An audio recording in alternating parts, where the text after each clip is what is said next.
এক গ্রামে এক সুজন নামে ছেলে ছিল। সে একটা মেয়েকে ভালোবাসতো, তার নাম পূজা। তাকে না দেখে সে থাকতেই পারত না। তার কথা ভাবতে ভাবতে সে ভাবলো সে কবে যাবে তার সাথে দেখা করতে। তখন সে চুপচাপ ভাবতে ভাবতে তার কথা ভেবে ভেবে হাঁটা শুরু করলো। অনেক দিন হয়ে গেল, দেখি এখনো আসে না। আমাকে সে ভালোবাসে না। অনেক দিন তাকে দেখতে ইচ্ছে হচ্ছে। একবার যদি সে আমার পাশে আসতো, তাহলে তাকে আমি দেখতাম। আমি কি গেলে সে আমার সাথে কথা বলবে? একদিন ফোন নম্বর দিয়ে এলাম, ফোনও করলো না। দেখি, যাই, কি বলে। আজকে যাবো। এই কথা বলে সে মনে মনে হাঁটতে লাগলো।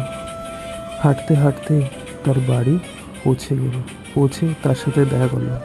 কেমন আছো পূজা? অনেকদিন হয়েছে দেখি না, তাই চলে এলাম আজকে। হ্যাঁ, খুব ভালো আছি। তুমি? তোমাকেও খুব দেখতে ইচ্ছে হয়েছিল আমার, জানো।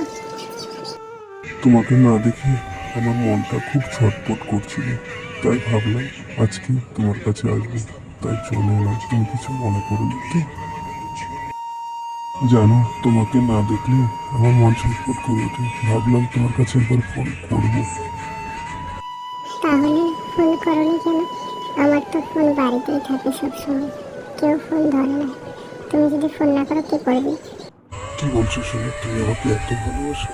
ঠিক আছে, তাহলে তোমাকে নিয়ে চলে যাবো।